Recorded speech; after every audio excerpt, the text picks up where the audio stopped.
रात के अंधेरे में एक महानगर के बीचों बीच अचानक एक विशाल चमकती हुई कांच की मीनार प्रकट होती है। मीनार इतनी ऊंची है कि उसकी चोटी बादलों में खो जाती है। शहर में हलचल मच जाती है। कोई नहीं जानता कि यह कहां से आई या इसका उद्देश्य क्या है। विज्ञान और धर्म के विशेषज्ञ इसे समझने की कोशिश करते हैं, लेकिन कोई निष्कर्ष नहीं निकलता। कुछ लोग कहते हैं कि यह स्वर्ग का द्वार है, तो कुछ इसे नरक का प्रवेश द्वार मानते हैं। फिर एक दिन मीनार के द्वार अपने आप खुल जाते हैं। कहानी की शुरुआत। चार अजनबी, अमित पेंटर, कबीर एक असफल लेखक, राघव एक व्यापारी और नेहा एक विधवा मीनार की ओर आकर्षित होते हैं। हर एक का अतीत गहरे पछतावे से भरा हुआ है। उसकी पेंटिंग ने एक युवा कलाकार की जिंदगी बर्बाद कर दी थी।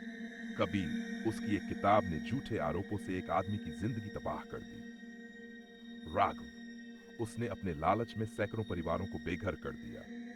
उसने अपने पति की आत्महत्या को रोकने के लिए कुछ नहीं किया। मीनार के द्वार पर एक आवाज गूंजती है, यहां केवल वही प्रवेश करें जिनके पास प्रायश्चित की इच्छा है। उनकी जिज्ञासा और अपराध बोध उन्हें अंदर खींच लेता है। मीनार के अंदर की यात्रा। मीनार के अंदर हर चीज कांच की बनी होती है। दीवारें, फर्श, छत, सब कुछ उनके अक्स को दिखाती है। जैसे जैसे वे आगे बढ़ते हैं, मीनार का स्वरूप बदलने लगता है। बंद अमिता का कक्ष। अमिता खुद को एक कांच के गलियारे में पाती है। दीवारों पर उसकी बनाई तस्वीरें जीवित हो जाती हैं। वह उस युवा कलाकार को देखती है जिसे उसने बर्बाद किया था।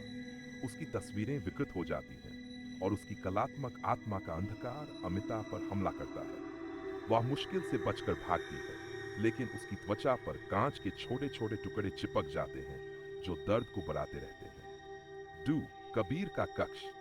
कबीर खुद को एक विशाल पुस्तकालय में पाता है। वहां किताबें उसके झूठ और गलती के काले सच को उजागर करती हैं।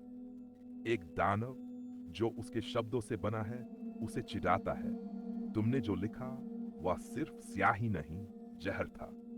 कबीर को अपनी ही परछाई से लड़ना पड़ता है जो धीरे धीरे उसकी जगह ले रही है। राघव का कक्ष। राघव एक बड़े बाजार में पहुंचता है जहां हर आदमी औरत उसे घूर रहा होता है। वे धीरे धीरे कांच की मूर्तियों में बदल जाते हैं। उनकी फटी फटी आंखें राघव की आत्मा को चीरने लगती हैं। नेहा का कक्ष। नेहा एक पुराने घर में पहुंचती है जहां उसके पति की परछाई उसे बार बार उसकी चुप्पी का दोष देती है। वह हर तरफ से उसके द्वारा छोड़े गए नोटों से घिरी होती है जो अब कांच की शिलाओं में बदल चुके हैं। पराकाष्ठा।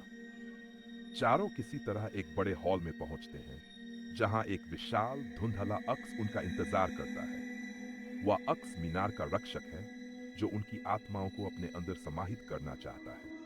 अक्स कहता है, तुम्हारे पाप मेरे भोजन हैं, लेकिन मैं तुम्हें एक मौका दूंगा।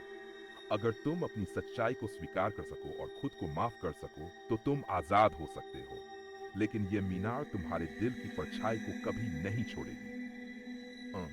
अंत अमी लेस्ट्रियन। चारों को अपनी सच्चाई का सामना करना पड़ता है। अपने अहंकार को स्वीकार करती है। कबीर अपने शब्दों की शक्ति को समझता है। राघव अपनी लालच को त्याग देता है। नेहा अपने डर का सामना करती है।